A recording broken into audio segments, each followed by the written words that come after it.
Assalamualaikum warahmatullahi wabarakatuh. Hello, good morning everyone.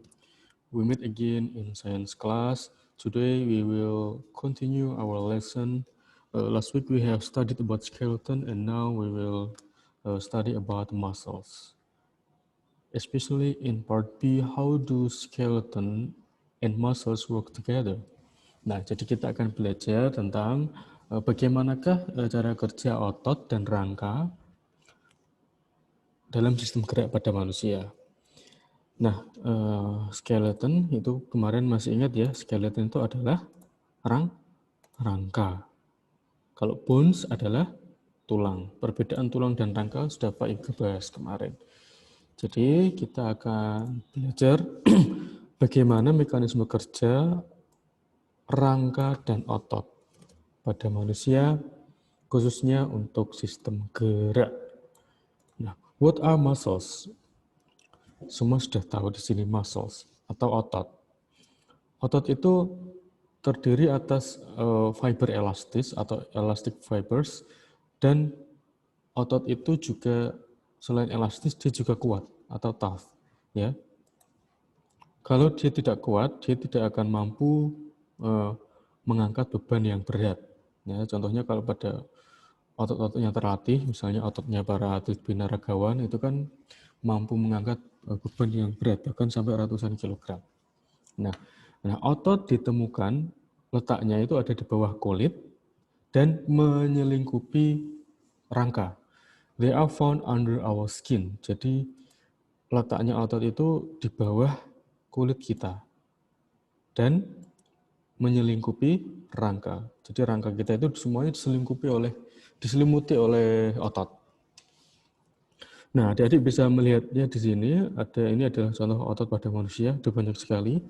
Dibagi menjadi dua, yaitu otot bagian depan atau front view dan otot bagian belakang atau back view. Ini adalah otot pada manusia. Nah, otot selain ditemukan melekat pada rangka, juga ditemukan pada organ manusia. Contohnya adalah jantung. Nah, jantung memiliki otot. Otot pada jantung disebut juga dengan otot jantung. Nah, otot pada jantung manusia ini fungsinya ya untuk kalau kita tahu bahwa jantung itu kan fungsinya untuk memompa darah. Bagaimana jantung bisa memompa darah? Dia berdenyut. Kadang mengempis, kadang mengembang, kadang mengempis, kadang mengembang. Nah, itu adalah mekanisme kerja otot. Nah, selain jantung, juga ada beberapa organ lain yang bisa kita temukan otot di sana, yaitu adalah lungs atau paru-paru dan intestines atau usus. Nah, pada saat otot itu berkontraksi, dia akan memendek, ya. Jadi our muscles contract or shorten. Jadi ketika otot itu kontraksi, dia akan memendek. Tapi kalau dia relaksasi, relax, dia akan memanjang. Nah, kontraksi dan relaksasi ini pada otot bisa mengakibatkan, bisa membuat tubuh kita bergerak. Nanti Pak Ega jelaskan di belakang. Nah, di halaman 42. Nah, tepatnya di sini. Nah, some of our muscles are joined to our bones. Jadi beberapa otot pada tubuh kita itu melekat pada rangka. Tapi ada juga yang tidak loh ya.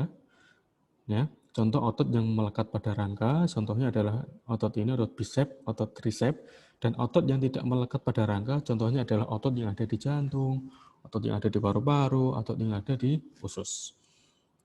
Nah, sekarang bones cannot move by themselves. Jadi tulang itu tidak bisa bergerak sendiri. Ya, dia bergerak membutuhkan otot. They need skeletal muscles to move. Dia membutuhkan otot rangka untuk bergerak. Nah, when skeletal muscles contract, they pull on the bones joined to them. This causes the bones to move. Nah, penjelasannya seperti ini. Ini adalah otot bicep, ya. Yang sebenarnya adalah otot bicep. Ini adalah otot tricep. Mari kita lihat. Ketika otot bicep relaksasi, dia akan memanjangkan relaksasi, bukan memanjang, kembali ke posisi awalnya. Posisi awalnya otot bicep ya seperti ini. meskipun dia juga bisa memanjang. Nah, ketika otot bisep relaksasi, kita lihat tulang yang sebelah sini, ya tulang yang sebelah ini, dia tetap pada posisinya. Tapi ketika otot bisep itu kontraksi, otot bisep ini dia kontraksi, maka yang terjadi adalah dia akan memendek, ya. Dia akan memendek, ototnya ini akan memendek. Kita lihat gambar yang sebelah sini. Nah, ketika dia memendek, maka otomatis tulang yang sebelah sini itu nanti akan tertarik ke atas, ya. Tulang yang sebelah sini dia akan tertarik ke atas karena apa? Karena ototnya memendek. Nah, memendek. Jadi ini tertarik ke atas. Itulah yang mengakibatkan kenapa lengan bawah kita bisa bergerak ke atas. Nah, otot bisep itu bekerjanya berlawanan dengan otot tricep. Maksudnya adalah ketika otot bisep berkontraksi, maka otot tricep pasti relaksasi. Kita lihat di sini. Memendek berarti dia kontraksi. Otot bisep kontraksi. Kalau otot bisep kontraksi, pasti otot tricep relaksasi. Nah, dia ke posisi awalnya ini. Begitu juga kebalikannya. Kalau otot tricep ini kontraksi, dia akan memendek. Contohnya adalah gambar yang ini. Nah, ketika dia memendek, maka otomatis tulang yang sebelah sini itu akan tertarik ke bawah. Karena dia memendek, akan tertarik ke bawah. Nah, sehingga lengan bawah kita bisa bergerak. Nah, bergerak ke bawah. Ini otot tricep yang kontraksi. Jadi diingat-ingat ya, otot itu dia bekerjanya berpasangan.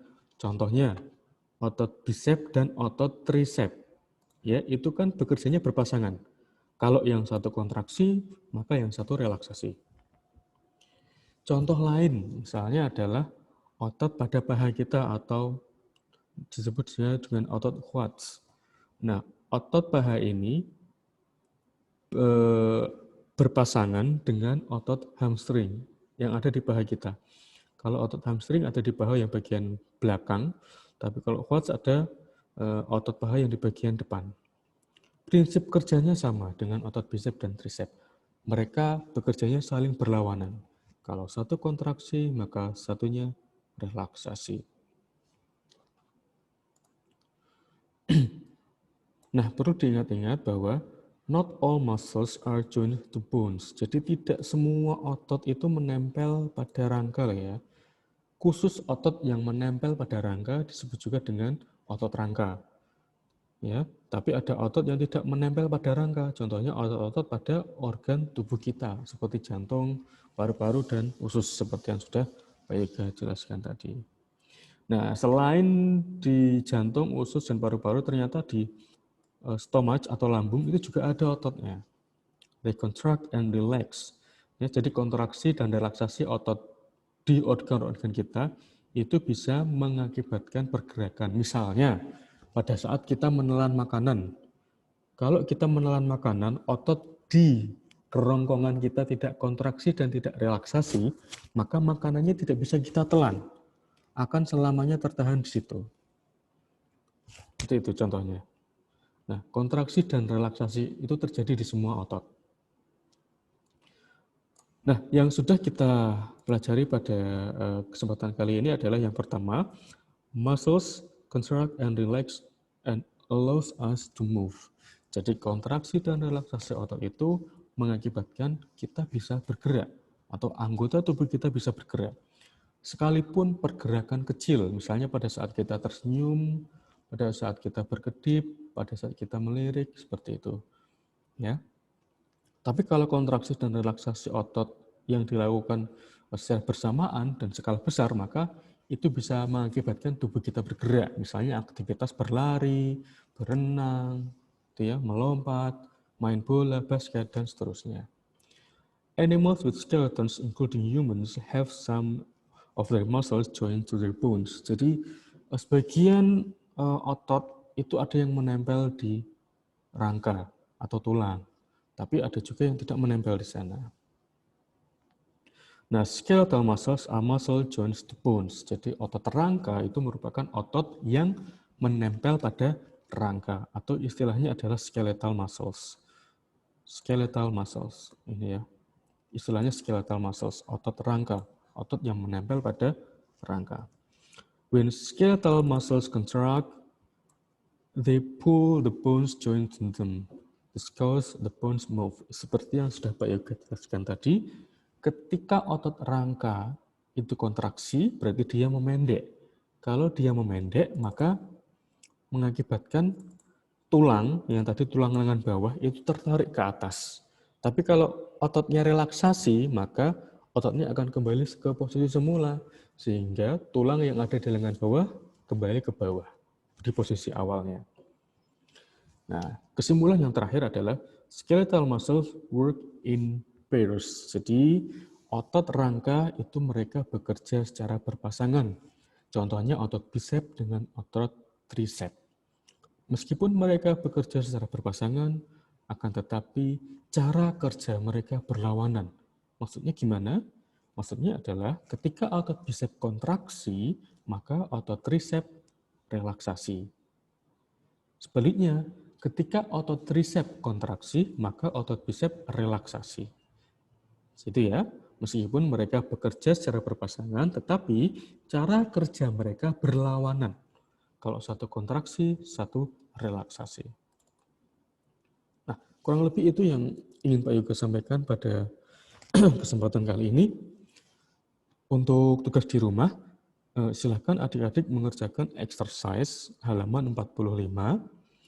Exercise ini nanti langsung saja dikerjakan di e-learning kelas 4. Nanti Pak Yoga informasikan lagi di grup.